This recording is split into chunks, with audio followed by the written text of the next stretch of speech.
Olá pessoal, bem-vindos a mais uma videoaula do nosso curso de Mecânica Geral. Nesta videoaula eu vou apresentar a parte 5 do conteúdo centroides e centros de gravidade. Bem, nesta videoaula eu vou apresentar algumas considerações adicionais sobre os centros de gravidade e os centroides, tá certo? Mais especificamente, né, eu vou focar mais na parte de centroides, que é o que a gente mais vai utilizar aqui, tanto nessa disciplina, né, de mecânica geral, como em resistência dos materiais, que é a próxima disciplina que vocês vão cursar, né? Então, eu vou apresentar algumas considerações adicionais com relação à análise de centroides de figuras mais complexas, né? Então, vamos lá. A ideia de localizar um centro de gravidade, o centroide, também se aplica para um objeto com uma forma mais complexa, né? Que é o que a gente vai ver aqui nesta videoaula.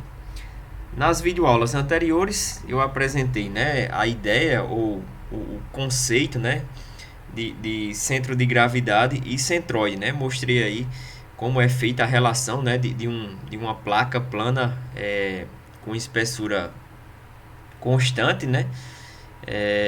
Mostrei a análise a partir dessa placa, como é que a gente faz para determinar um centro de gravidade e um centroide, né? Então, era por meio de uma análise de momento, e aí foi possível eu apresentar aí a definição, né, de centro de gravidade e centroide, tanto por meio, né, de um fundamento do conceito em si, como da definição matemática, né? Então, a gente estudou isso aí, a definição, né, de centros de gravidade e centroides, e em seguida eu apresentei a determinação, né, dos centros de gravidade, dos centros de gravidade e dos centroides de figuras compostas, né? Então a gente pôde ver como é que faz para analisar, por exemplo, uma figura que ela é composta por outras figuras usuais, né? Ou seja, figuras comuns, vamos considerar assim. Então eu mostrei como é feita essa análise, né? Uma figura composta, por exemplo, por triângulos, retângulos e círculos, né? Ou semicírculos, né?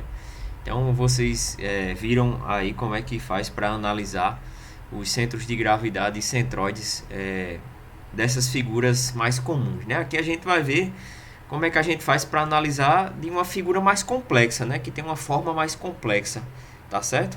E aí a gente vai ter que partir daquela definição, né, de centro de gravidade, se a gente quiser determinar o centro de gravidade, ou centroide, né? Se a gente quiser determinar o centroide por meio daquelas definições, né, matemáticas associadas com as equações, né? Então, partindo daquelas definições matemáticas, a partir das integrais, né, a gente vai conseguir determinar os centroides de figuras mais complexas, né, ou objetos com forma mais complexas, né? Então, como eu comentei, né, a gente vai focar mais nessa parte do centroide, porque é o que a gente vai mais utilizar aqui, tanto nessa disciplina de mecânica geral, né, como em resistência dos materiais, que é a próxima disciplina, né?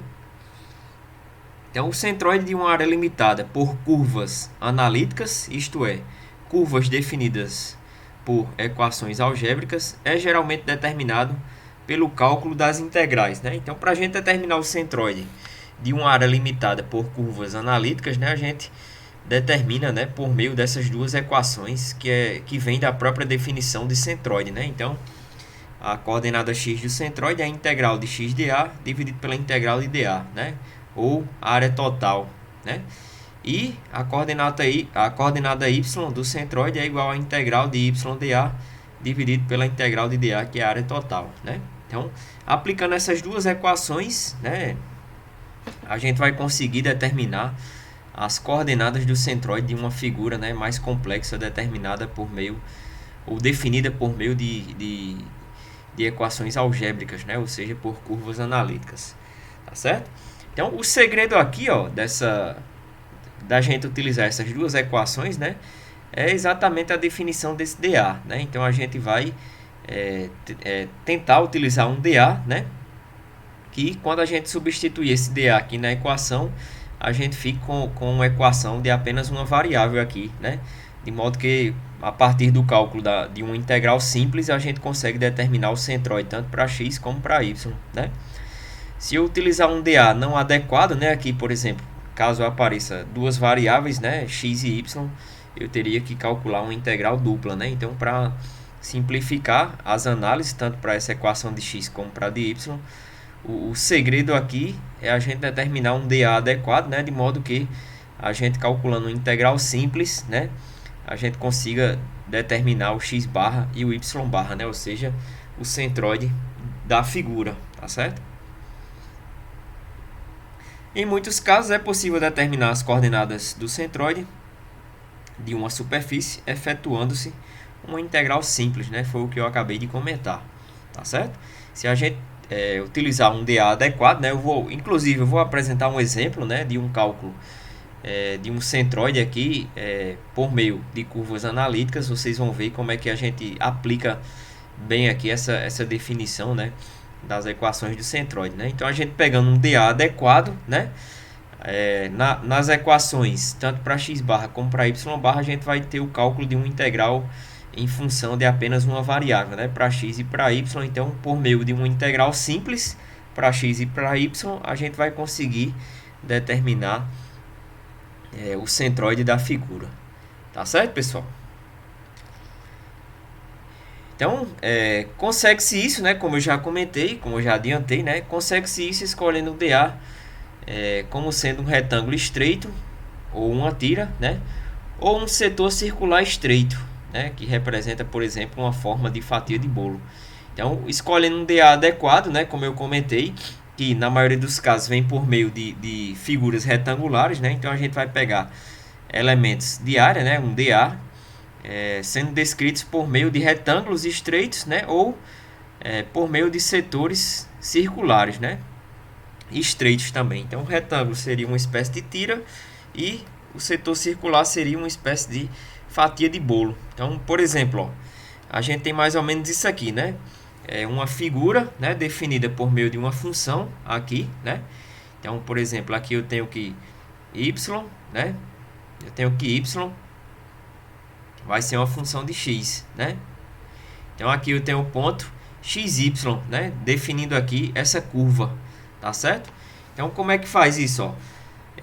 Eu consigo determinar o centroide dessa figura, né, por meio da aplicação daquelas equações que eu mostrei anteriormente, né? Então, eu consigo determinar o x barra, né?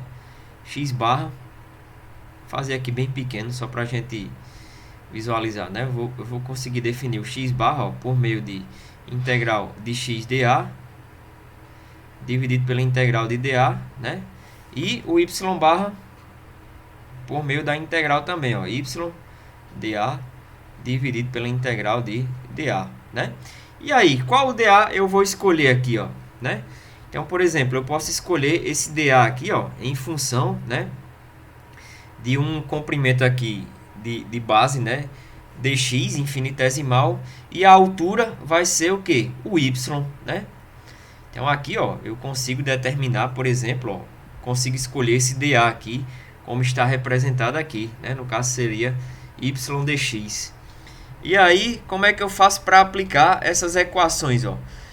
É como se eu estivesse calculando o centroide, né, considerando a soma a soma, né, de vários retângulos de base dx. Então, eu vou ter vários retângulos aqui, né? Vários retângulos. Então, eu vou somar vou somar, né, o produto dos centroides desses retângulos pelas respectivas áreas dele, né? E vou dividir pela área total. E aí eu vou encontrar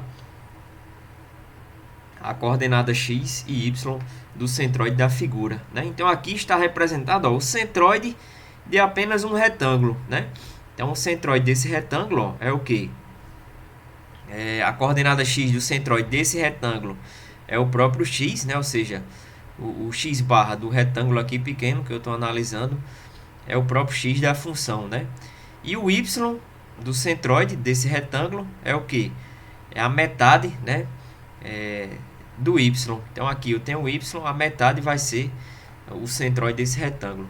Então, substituindo aqui, ó, somando todos esses retângulos aqui ao longo desse comprimento, né, e dividindo pela área total, eu consigo determinar a coordenada x barra do centroide, né? Então aqui eu tenho, ó, que o centroide do retângulo vai ser o próprio x, né? A coordenada x do centroide vai ser o próprio x, a coordenada y do centroide do retângulo vai ser a metade de y, né? E o dA, ó, como eu comentei, né, vai ser esse retângulo aqui, dx, que multiplica a altura, né? Base vezes a altura é y, então vai ser y dx, né? Então, substituindo aqui, ó, nessa equação, né, eu consigo determinar, por exemplo, ó, a coordenada x e y, né? Lembrando que quando vocês substituírem o dA, ó, tentem transformar, né, fazer uma mudança de variável aqui, de modo que eu só tenha uma variável para a integral se tornar simples, né? Então aqui, ó, y dx, eu substituo y. Y é uma função de x, né? Então, substituindo a função, ó, né, em vez de escrever y, a função de x, o dA vai ficar todo em função de x, né? Então, substituindo aqui nessa equação, ó, de x barra, né, eu vou ter x que multiplica f de x dx, né, dividido pela área total. E aí eu consigo determinar, por exemplo, o x barra dessa figura, né? Então, eu poderia selecionar esse dA, né, para determinar o x barra, como poderia selecionar esse outro dA, né, por meio de uma base aqui igual a menos x, né, e a altura dy, tá certo? E aí, cada retângulo desse, ó, vai ter o seguinte centroide, né? A coordenada do centroide y vai ser o próprio y, né, como está representado aqui. E o x vai ser o que? O ponto médio, né? Ou seja, esse ponto mais esse dividido por 2. Ou seja, vai ser x mais a dividido por 2. E aí, ó, substituindo aqui, né, tanto o x ou o y, né, para calcular o x ou o y, e o dA, né? O dA aqui vai ser o que? Base vezes altura, né? Ou seja, a, que é o comprimento total, menos x, eu vou ter a base, né, vezes a altura, né? Então, base vezes a altura, eu vou ter o dA, né? Então, substituindo nas equações, eu vou conseguir determinar x barra ou y barra. Tá certo, pessoal? Novamente, ó, para esse caso aqui, né, eu vou fazer a soma de todos os retângulos aqui, né, de todos os retângulos. Então, eu vou substituir aqui, ó, o centroide do retângulo, né, e o dA. Então, aqui eu teria, por exemplo, ó, novamente, né, uma função aqui, y é uma função de x, né, e aí, para eu substituir, por exemplo, essa equação aqui do y, né, para eu determinar o y barra, o que é que eu faço, né? Substituindo aqui, ó, y do centroide de cada retângulo é igual ao y da função. Então, eu fico com y, né, que multiplica dA. dA é a menos x dy, né? Então, aqui eu venho e faço uma mudança de variável, né? Eu escrevo aqui, ó, o x em função de y. E aí, substituindo nessa equação, eu vou ficar com apenas a variável y e vou conseguir determinar, por exemplo, o centroide, a coordenada y do centroide. Beleza, pessoal? Então não tem mistério. O segredo da aplicação dessas equações é determinar o dA adequado, né? Então aqui eu mostrei como é que se calcula o dA, né, em função de um comprimento x aqui infinitesimal, enquanto que nessa outra figura a gente tem um comprimento y infinitesimal aqui, né? Então, uma fica em função de dx e a outra fica em função de dy. Tá certo? E a gente ainda tem um setor circular, né? Por exemplo, quando a gente utiliza coordenadas polares, né? Então, aqui, ó, essa fatia, né? Ela vai ter um formato de um triângulo. Então, a gente sabe o que? O centroide do triângulo a gente conhece, né? Que vai ser o que? A gente tem um cateto aqui, né? Que vai representar a altura, e isso aqui é a base, né? A base e a altura, né? Então a gente sabe que um centroide de um triângulo é o quê? É 1/3 da altura, né? Partindo da base. Então aqui o centroide do triângulo, ó, né? Da fatia vai ser o que? Se esse comprimento é R, né? Já que eu estou fazendo eu estou descrevendo essa curva aqui em função de R θ, né? O θ e R. Eu vou ter que esse triângulo, ó, vai ter o seguinte centroide, né? Se aqui é 1/3 da altura, né? Ou seja, 1/3 de R. Esse comprimento aqui é 2/3 de R, tá certo? Então, ó, eu consigo determinar a coordenada x e y do centroide, né? A partir do centroide do triângulo em função de R. Então, o x do centroide vai ser 2R, 2/3 de R, que multiplica cosseno de θ, e o y, 2/3 de R seno de θ, né? E o elemento de área vai ser o quê? Base vezes altura. A base a gente considera como sendo um arco aqui, né? R de θ, que multiplica R, então fica R ao quadrado de θ dividido por 2, né?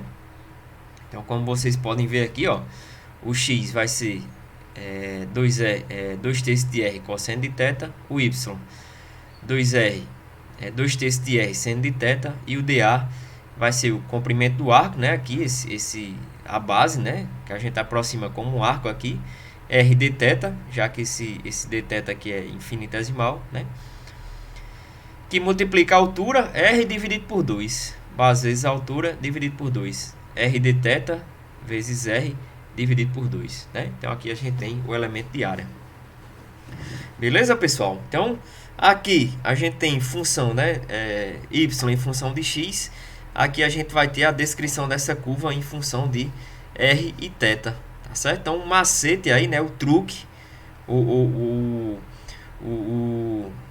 caminho, né? Para a gente resolver as questões dessas figuras com formatos mais complexos, né? Exatamente determinar o dA adequado, tá certo? Então, substituindo nas equações, a gente vai conseguir determinar o x barra e y barra, beleza? Nas próximas videoaulas, quando eu for apresentar uns exemplos, eu vou mostrar a solução da análise do centroide de um triângulo, tá certo? Vou mostrar por que é 1/3 da altura, né? Partindo da base. Porque é esse valor, né? Eu já mostrei que é a partir de tabela, mas eu vou deduzir isso aí para vocês, né? A partir dessa ideia aqui, a partir da aplicação da definição matemática do centroide, tá certo? A partir da utilização das integrais, beleza? E aí vocês vão ver melhor como é que a gente aplica isso, né?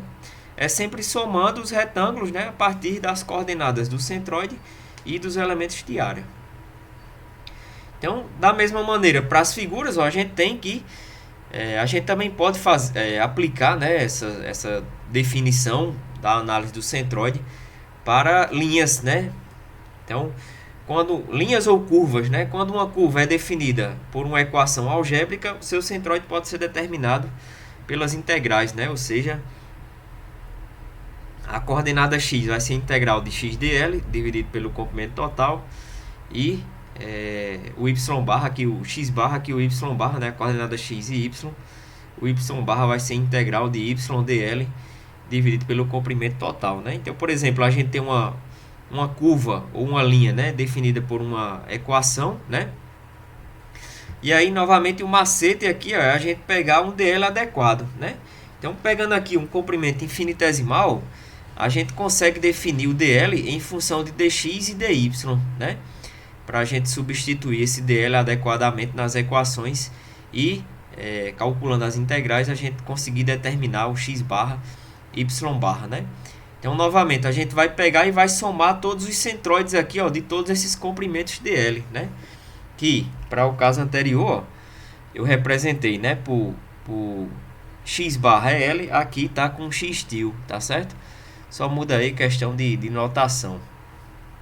Isso aqui eu tirei de um outro livro, né? Então, o centroide de cada elemento, ele utiliza como til aqui, né? E o x barra é o centroide da curva toda, tá certo? Então, o macete aqui, ó, é escrever o dl em função de dx e dy. Como, por exemplo, ó, eu posso escrever, ó, a partir, né, da análise de Pitágoras, aqui pelo teorema de Pitágoras, eu sei que dl é igual a dl é igual a raiz de dx ao quadrado mais dy ao quadrado, né? Então eu posso também reescrever, ó, como sendo dx ao quadrado dividido por dx, não, dx dividido por dx ao quadrado, que multiplica dx ao quadrado, né? E dy dx ao quadrado, que multiplica dx ao quadrado, né? Eu não estou alterando aqui o teorema de Pitágoras, eu estou apenas multiplicando aqui, ó, e dividindo, né, por dx ao quadrado. Por quê? Porque a gente simplifica, ó, né, essa equação, colocando dx em evidência, eu vou ter que o dl pode ser reescrito, né, como raiz de 1 mais dy dx ao quadrado, né, em função da derivada. Então, derivando a função, né, eu vou ter o quê? Apenas aqui, ó, como a escrita de dl em função de dx, né? E aí a gente substituindo aqui, ó, a gente vai conseguir ficar apenas com uma variável, né, x. Então, calculando a integral, a gente vai conseguir determinar o x barra. Para determinar o y, eu também posso fazer a mesma coisa, né? Eu reescrevo aqui, ó, o dl, né? Eu faço a representação do dl em função de dx e dy pelo teorema de Pitágoras. Então, dl é igual a dx ao quadrado mais dy ao quadrado. Só que aqui eu multipliquei e dividi por dy ao quadrado, né? Então, não vou alterar o teorema de Pitágoras. De modo que, colocando, tirando aqui o dy da raiz, né? Eu vou ficar com essa outra equação, ó, dx dy ao quadrado, né? Então vai ficar dx dy ao quadrado mais 1, né, que multiplica dy. Então substituindo aqui, ó, nessa equação calculando, né, a derivada de x em relação a y da função, né, eu vou ficar com apenas uma variável aqui, de modo que quando eu calcular essas integrais aqui, eu vou determinar a coordenada y do centroide, tá certo? E por último, ó, a gente também pode ter um caso, né, de uma curva definida por meio de coordenadas polares, né? Então, o dl ele é reescrito aqui, ó, ele é representado em função de rθ, tá certo? Então vocês também podem encontrar isso, né? Vocês podem dar uma olhadinha no livro e ele explica como é que chega nessa equação, né? Eu mostrei para essas duas equações aqui em função de dx e dy, mas vocês podem ver no livro, né, como é que ele chega nessa equação de comprimento dl, né, em função de rθ. Tá certo, pessoal? Então é basicamente isso, né? A priori é um pouco estranho assim, né? Vocês podem achar bem mais complexo, né? Mas vocês vão ver que não tem mistério, tá certo? O truque, né? O que... Como é que eu posso dizer? O caminho, né? Ou a solução é você escolher um dA adequado ou um dl adequado, né? Por meio dessas equações aqui. O dl, para o caso de uma curva, né? Ele já está representado aqui, né? O livro já fornece o dl em função de x ou de y, né? Ou de θ, tá certo? Então a gente só precisa pegar a equação, ó, e derivar, né? Seja em relação a x ou a y, e substituir aqui, né, para determinar o dl, substituindo nas equações a gente calcula o x barra e y barra, né? Para o outro caso, vocês vão ver que algumas vezes é necessário definir uma equação, né, encontrar uma equação para poder encontrar um dA adequado para aplicar nas equações e determinar o centroide da figura, beleza? Dúvidas? Qualquer coisa, fala lá no fórum. Muito obrigado e até a próxima aula.